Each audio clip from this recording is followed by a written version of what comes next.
Technology کی مدد سے کام آسان ہو جائے اگر تو پھر کام ہو ہی جاتے ہیں، اور ساتھ ہی ساتھ احتساب کا عمل بھی جو ہے وہ بھی بہتر ہوتا ہے، اکاؤنٹیبلٹی آتی ہے۔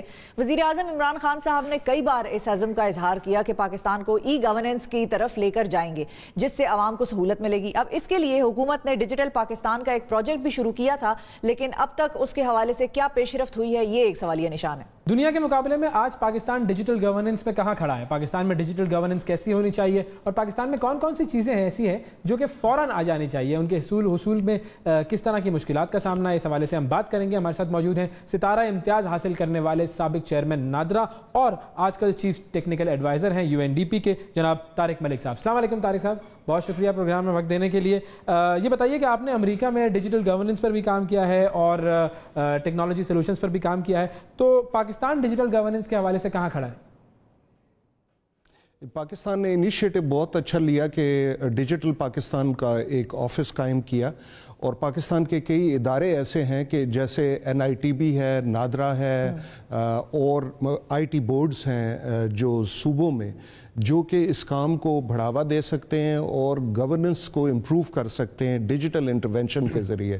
تو میں 130 ملکوں کو سپورٹ کر رہا ہوں یونائٹڈ نیشن کی طرف سے، اور وہاں ہم یہ دیکھ رہے ہیں کہ ان ملکوں میں جہاں فاؤنڈیشنل سسٹم سٹرونگ ہے، جیسے نادرا کا ہے، ID سسٹم ہے، سول رجسٹریشن سسٹم ہے، وہ پھر کوئکلی فنکشنل سسٹم یا public goods, digital public goods roll out کر سکتے ہیں۔ پاکستان ایک ایسا ملک ہے اور پاکستان میں بہت پوٹینشل ہے کہ وہ ڈیجیٹل گورننس کو امپروو کر سکے، ڈیجیٹل ٹرانسفارمیشن لے کے۔ لیکن طارق صاحب ایک اور چیز ہے، اور وہ یہ ہے کہ وزیر اعظم نے کہا تھا کہ ہم پاکستان کو ای گورننس کی طرف لے جائیں گے، پھر وزیر اعظم نے اس کے لیے ڈیجیٹل پاکستان جیسا پروجیکٹ بھی جو ہے وہ پروگرام بھی شروع کیا تھا، اس پر کوئی خاص پیش رفت ہو نہیں سکی۔ وہ الگ بات ہے کہ تانیہ دروس کو اس سے الگ کر دیا گیا اور پھر ظاہر ہے چیزیں جو ہیں وہ اس طرح سے نہیں چل سکیں جس طرح سے پلانڈ تھیں، اس کے علاوہ کیا وجہ تھی؟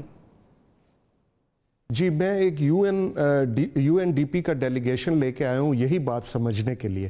اس وقت ہم 20 سے زیادہ what we call MDAs ministries, department, agencies سے مل چکے ہیں۔ 50 سے زیادہ اسٹریٹجک جو ڈیسیژن میکر ہیں ان سے مل سکے ہیں، جس میں منسٹرز ہیں، جس میں صدر پاکستان بھی انکلوڈیڈ ہیں، ان کو بھی ہم نے انٹرویو کیا، اور ہم 5 کی انٹرونشنز آئیڈینٹیفائی کر رہے ہیں کہ یہ کام کرے تو پاکستان بنگلہ دیش، انڈیا سے بھی آگے نکل سکتا ہے۔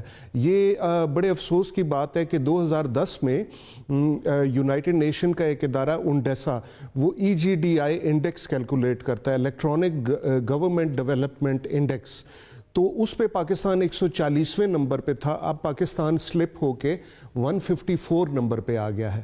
تو اس میں آپ کو وجوہات کیا نظر آئیں؟ جی، اس سلسلے میں اب ہم پرائم منسٹر کو رپورٹ پیش کریں گے۔ اس میں پہلی چیز تو ڈیجیٹل ڈیوائیڈ ہے، جس میں کنیکٹیوٹی پاکستان صرف 20% کنیکٹڈ ہے، اور باقی پاکستان کو کنیکٹیوٹی کی ضرورت ہے، انٹرنیٹ، براڈ بینڈ، یہ کنیکٹیوٹی کی ضرورت ہے، جس میں ورلڈ بینک سے بات کی ہے جنہوں نے $221 ملین جو ہے پلیج کیا ہے کہ کنیکٹیوٹی کو اربن ایریاز تک لے کے جائیں گے۔ پھر یونیسیف سے اور بات کر رہے ہیں کہ رورل ایریاز پہ آپ کنیکٹیوٹی بڑھائیں، تو پہلا تو یہ انیشیٹو ہے جس کے لیے فنڈز بھی پلیج ہو گئے۔ سیکنڈ انیشیٹو یہ ہے کہ فاؤنڈیشنل سسٹم کو اسٹرینتھن کریں۔ مثلاً یہ ہے کہ بچوں کی رجسٹریشن نہیں ہے، یہ ایک المیہ ہے کہ 35% صرف رجسٹریشن بچوں کی ہوئی ہے، بڑوں کی تو 99% ہے، نادرا نے کی، لیکن جب بچوں کی رجسٹریشن نہیں ہے تو یہ بیانیہ اچھا نہیں ہے ایک ریاست کے لیے۔ ریاست ایک ماں ہے اور ماں کہہ رہی ہے کہ مجھے نہیں پتا کہ میرے کتنے بچے ہیں۔ So if the state cannot count the children are the future of this country, they cannot count on state. ٹھیک ہے، تو طارق صاحب پھر ایسے کون سے ایریاز ہیں پاکستان میں اس وقت جہاں پر کہ فوری طور پر ای گورننس کا نظام نافذ ہونا چاہیے؟ وہی میں آپ کو بتا رہا تھا کہ سیکنڈ ایشو یہ ہے کہ بچوں کی registration. Third, digital payment system جو ہم نے بنانا ہے کہ ای پیمنٹ سسٹم، جس کے لیے باقی دنیا بھی ورلڈ 6 لارجسٹ ڈیموکریسی یا پاپولیٹڈ کنٹری کے لیے اتنی بڑی مارکیٹ مل جائے گی، اور ہمارے جو سٹارٹ اپس ہیں، جو انٹرپرینورز ہیں ینگ، ان کو کے لیے بھی ایک فیلڈ کھل جائے گی کہ وہ نادرا کا ہم ایک ڈیجیٹل ID اسٹیک بنا رہے ہیں جہاں وہ آئیں، آئیڈینٹی کو آتھینٹیکیٹ کریں اور پھر